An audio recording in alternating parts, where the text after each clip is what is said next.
Right guys, the moment of truth, the SMG video. This is really where it's all at because assaulters are so important in the game. I'm going to show you the obvious USA and GB, anti-USA and GB bias in this game with SMGs. These are pretty much the most important weapon in the game for infantry. Starting off with the, I'm going to call it a Sterling, Sten. And you'll see the random recoil on this.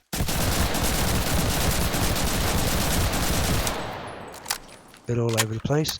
You'll see, I'll demonstrate how at longer ranges this is pretty useful. I'm going to try and compensate now. Oh, for God's sake. God, I hate the AI running in front of you. I mean, how obvious is it to program AI?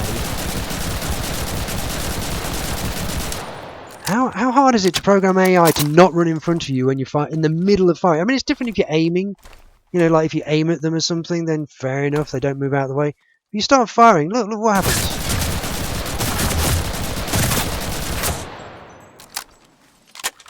Oh, are they on aggressive mode? Oh, surprise, surprise, running around like lunatics on aggressive mode. Put them on passive mode. Oh, move, maybe? Maybe move because I'm trying to shoot at something past you? God, pathetic. Anyway.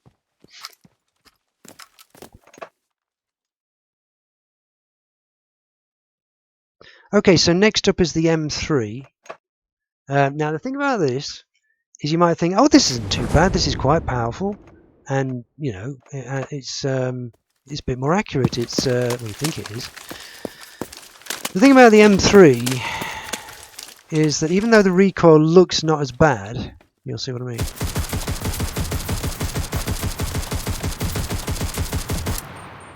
Yeah, okay, so that's got a much nicer looking recoil pattern. It's a lot less random and all over the place, right?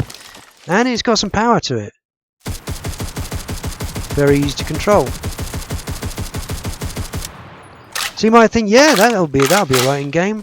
You know, obviously the low rate of fire means that if you're face to face with a German or a Russian, well, against the Russians, but against the Germans or anything, you fire at them and go chug, chug, chug, and they go and you're dead. You don't stand a chance against their speed. But if you get the drop on them, you might think, oh well, if you're behind them, say, and you go, haha, I've got the drop on him, and you start shooting. You think, oh, I got him, and then you wonder why you're missing every shot. Look at this. Basically, look at the dispersion. You'll see where the bullets go. Right, they fly all over the place. See how they're... Like, I'm aiming in the centre. And that just goes off slightly. That's on target, probably. See how far off to the left that went? That actually went and landed there when I was aiming there. It's the dispersion that kills this. That went off to the bottom left. See, that landed there? It's this artificial dispersion, which on this weapon... See how that went up to the left? It's the dispersion that kills this. The low rate of fire and the ridiculous dispersion on that weapon totally destroys its ability to hit anything. So M3A1 is the same, but just higher rate of fire, and it's just harder to use to tap fire it because you don't have semi-auto mode on it. Lanchester's actually not bad, but here we go, the Thompson.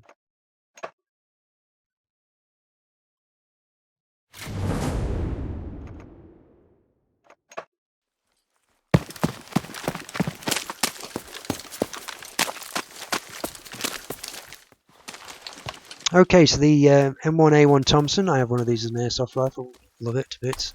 The sight doesn't get in your face like that in real life, you just look over it slightly. That little notch in the top is what you should be aiming through, not the blooming hole, for normal range anyway. So look at this recoil pattern, this is ridiculous. It basically dances all over the place. You'll see more when I try and hit a medium range. Oh god, hang on, let me just try and control it a bit. See how it's just dancing around the target? What you end up doing when you're trying to shoot at somebody is you end up going like that around them. Basically, I know I'm exaggerating, but the point is that you can't hit on target. It's just going to go anywhere but the centre of the target, right? And all the Thompsons are similar to that. You go up, you can unlock as many as you like, doesn't matter. The 50 round Thompson does some weird stuff as well. It's different. Now the paratrooper one, the 100 round one, is great. Definitely pay to win.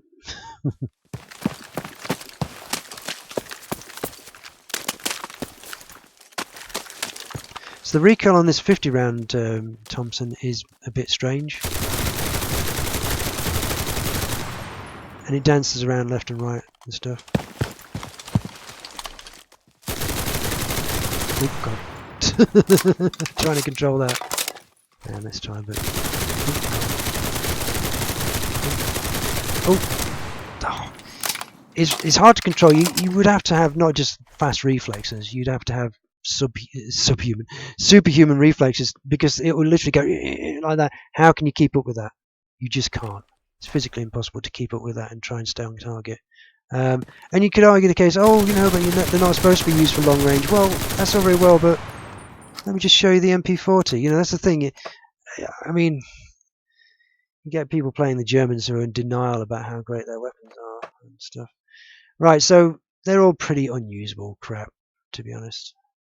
Very frustrating to use. So MP38 and MP40, BR2. BR2. Oh, it's a joke, this is. You'll see what I mean. If you've not already seen this and tested this out, although if you're trying to argue that the US doesn't have any bias against it, then Right, so now I'm going to demonstrate the absolute joke of how good this MP40 is. BR2 weapon, I can use this in BR5 and still beat the enemy with it. God, that's ridiculous. Okay, I'll show you the pattern. It's not moving the mouse at all. That is so easy to control. Just ridiculous. This BR2. I'm not even trying that there. I'm not even trying to stay on target that hard. I'm just having to pull down slightly. Oh my god. That is so annoying. I mean, it's great if you played exclusively as Germans, but if you're trying to play as USA against the Germans with your Thompsons flying all over the place at BR5 and they turn up with an MP40 that's a BR2 weapon and outshoot you because it's so accurate, that's just frustrating. These are the ones that are good. The ZK's not great. The MP35 one's similar, it's pretty good. The Berettas are great as well. Corrali's a bit all over the place, but I enjoy using it. STGs are great, I love them. Slower rate of fire, but they're harder hitting. Bit slightly harder hitting. Is a bit silly, this whole FG42 thing with the STGs. They should be the other way around. Why do AT guys, radio men, engineers, riflemen, everybody get the FG42 when in reality it was the STGs that they got late in the war for riflemen and stuff? That would be the standard issue for everybody eventually when they finally replace bolt actions. FG42 should be just paratroopers, really. Anyway.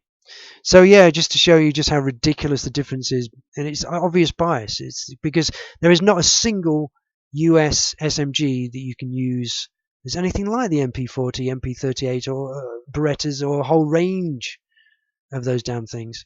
Now the Russians get this. So the PPS 42 and 43, I prefer the 42 because it's actually more controllable.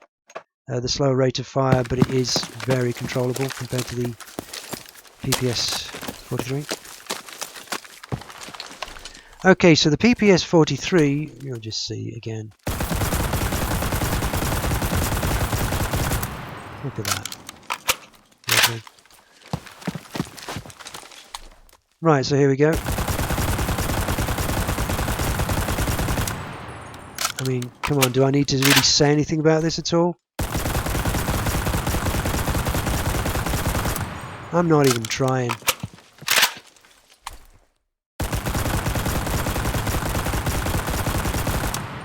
Now at long range, that dispersion, you can see that does take effect and it does go off a bit. But at medium and short range, that is so accurate. It's not as high rate of fire as the later SMGs for the Russians, but you can see how at BR2, again, the Russians have a superior SMG by far to the US. And I know they don't normally fight against each other, if it's historically accurate and all that. But it's just to show that, when people say the Soviet bias or this, that, or the other, just look at the MP40 if you're complaining about Soviet bias. BPSH 41.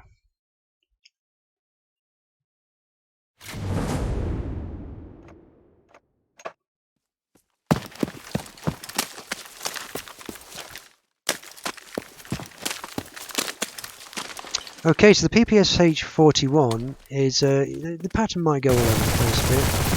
amazing rate of fire. Oh god, this is what, BR3? But imagine if the Thompson handled like this.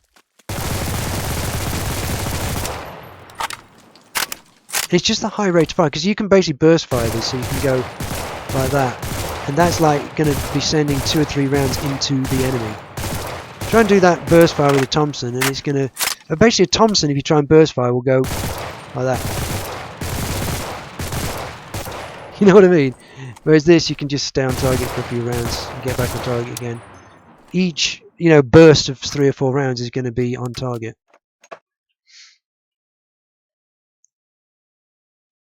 And PPD 3438. One little note about that PPSH 41 is that I actually equip some of my BR5 troops for that, like tankers and pilots and people like that. But I also give it to 1 or 2 of my assaulters if I can't be asked to buy a PPD 3438, or I actually use the Gold Order variant of this actually, because that's even more accurate. So this is a bit random, but it's just watch your ears. This is loud.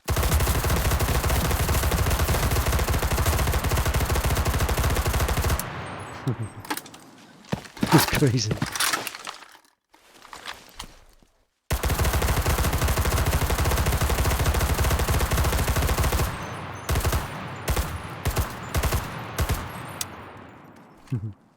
So yeah, I can admit that that's not as controllable, but you've got so many rounds in that mag, it doesn't matter. You can waste ammunition. It's got such a high rate of fire and so much ammunition that you can afford to miss a lot of your shots and just go back on target again and keep firing.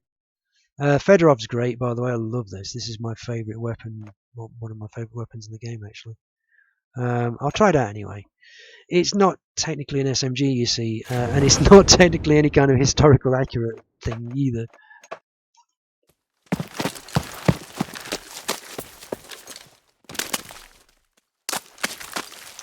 Okay, so the Fedorov, which is really World War I and early World War II, it couldn't really be used on full auto. It's got semi-auto mode. This... Oh, yeah. It's loud. So, okay, that's got a bit of a random pattern, but I find it very usable. Again, you can burst fire this.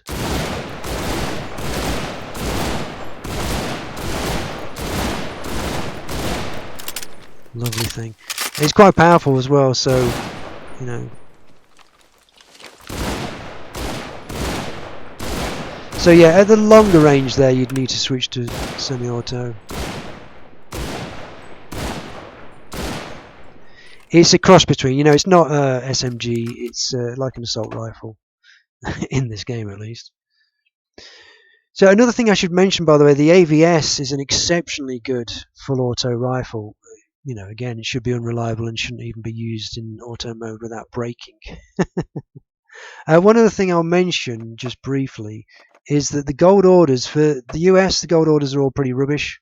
Only the T20, which is the last unlock. So you know, if you haven't got that far in the research tree, then you might want to get this. But these are all going to be disappearing from the shops very soon, and gold orders in general, which is a bad idea. If you think about the fact that you can't choose your gold order soldiers anymore, I mean that's just ridiculous. Anyway, that's for another video. So basically, the M2 is a bit all over the place. Anyway, I don't like it. Like in the research tree, I'm unlocking it at the moment, but I'm going to skip it. I'm just going to buy one. You'd have to have the recoil compensation thing. But one thing I'll mention is that for the US, you've got rubbish gold order stuff. For the Germans, it's all pretty good. You know, it's all nice stuff. But you've got the Condors, you've got the MKB, you've got the old Gewehr 43 with the STG mag in it. And they've got a good selection of fun rifles, and some of these, like the Condors, is OP completely. It's just ridiculous. And if you're not anywhere near BR5 at the moment in the research tree, then you know you might want to pick this up. But look at what the Russians have got. They've got this Shiptown or whatever you pronounce it. This thing is great. I'll do a separate video on gold order stuff maybe, but that is more accurate even than the other stuff, and it's just brilliant. And I actually have that on some of my troops. Some of my assaulters have got that. But I think some of them have got that plus. So there we go. There's one there. Great weapon. I combine it with a longer range bolt action. You know. So great. There we go. Just to illustrate.